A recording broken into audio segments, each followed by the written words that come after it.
What's the point of education? I mean, really, what's the point?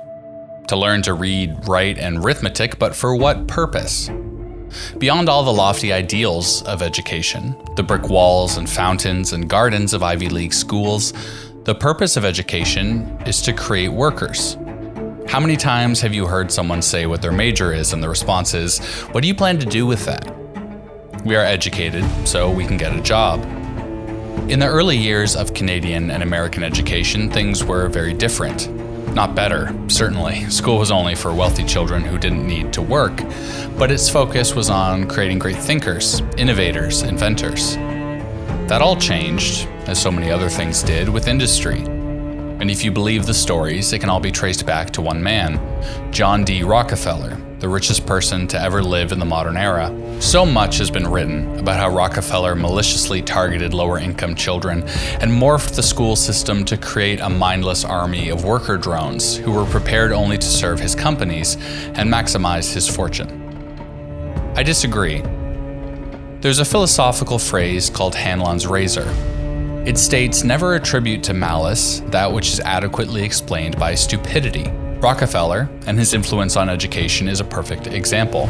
The position of power that Rockefeller found himself in over education was a byproduct of his massive fortune, and of capitalism, which places into position of power and influence powerful people who often know nothing about the field they are influencing. In this video, we explore Rockefeller's approach to education, fueled, I believe, by a legitimate desire to help, and how his best intentions and complete lack of expertise had dramatic and far-reaching consequences that affect the way you learn to this day.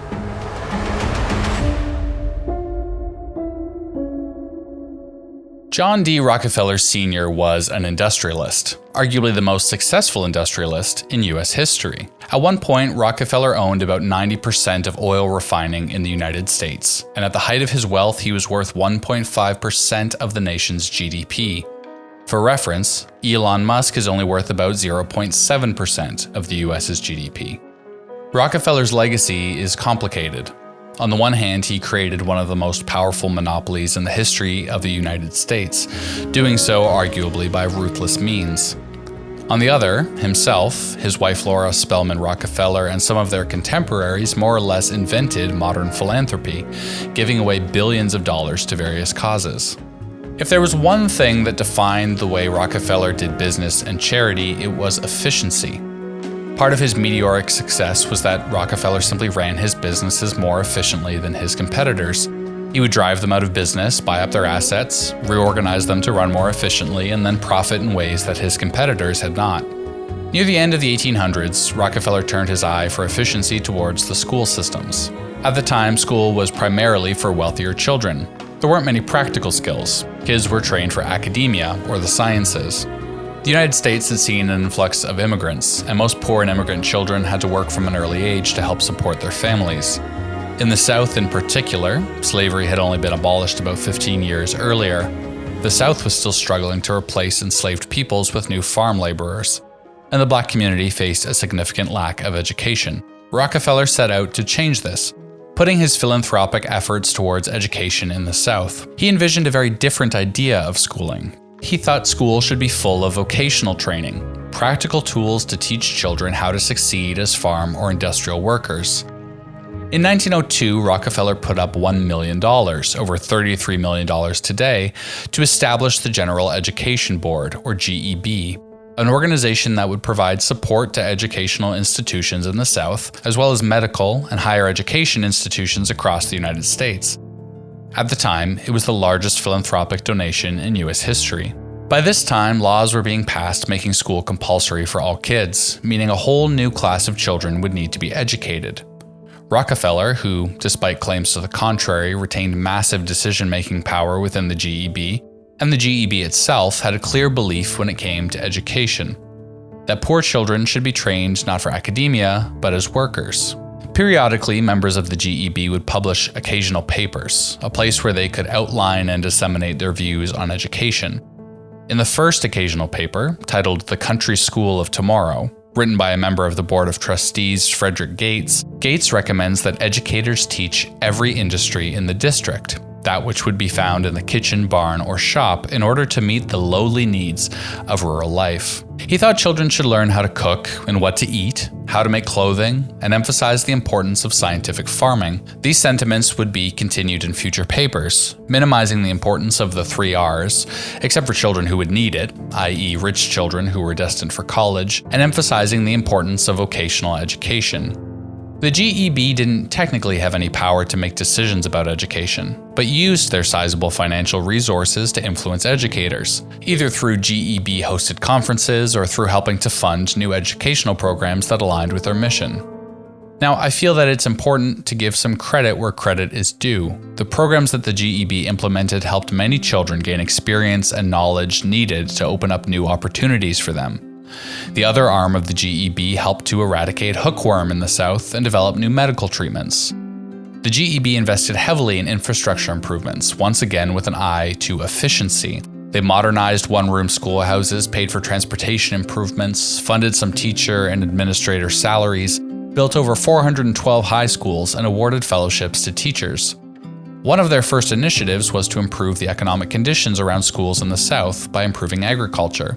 They're thinking that with higher yields, farmers would make more money, and some of that money could be paid in taxes that would be reinvested into schools.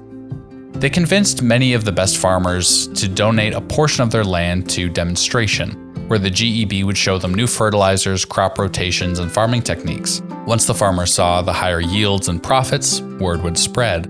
As an added bonus, these farmers would now rely more heavily on industry for specialized products and fertilizers. For all the good that the GEB did, they could not see beyond the issue of destiny. The American dream, the purpose of democracy, and the most idealistic form of capitalism imagines that anybody, through hard work, skill, and determination, can reach whatever dream they have for themselves.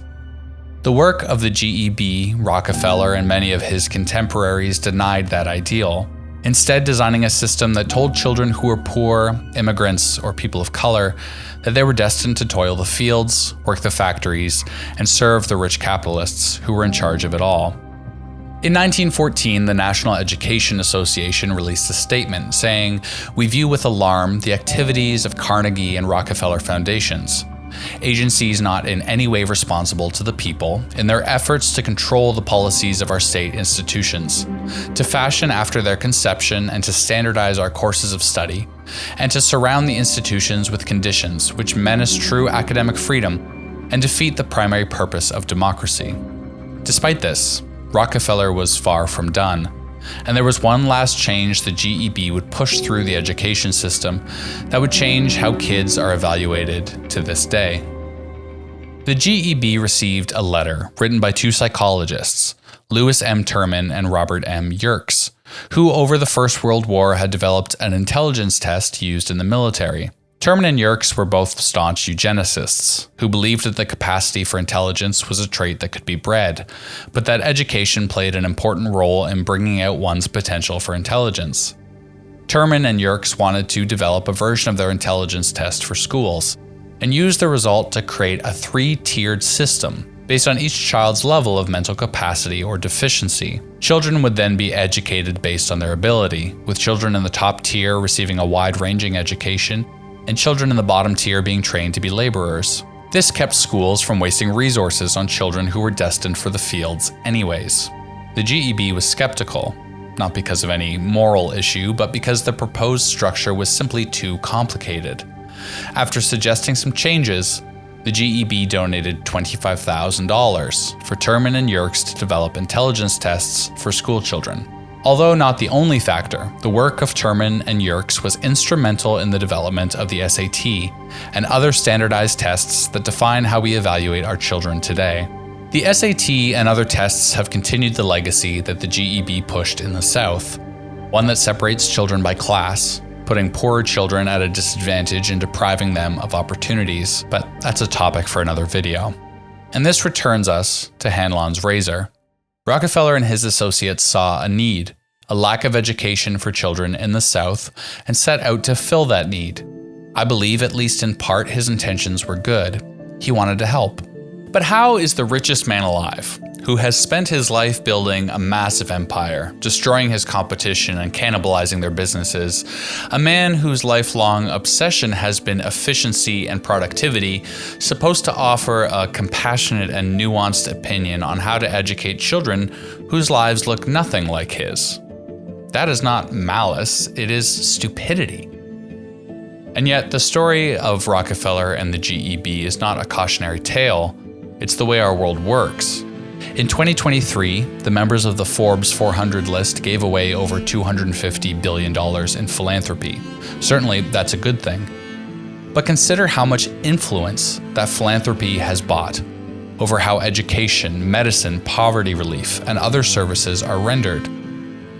Even outside of philanthropy, the average politician's salary in the United States is over $100,000. And yet these are the people we ask to make decisions on how best to support the poor and disenfranchised in our society.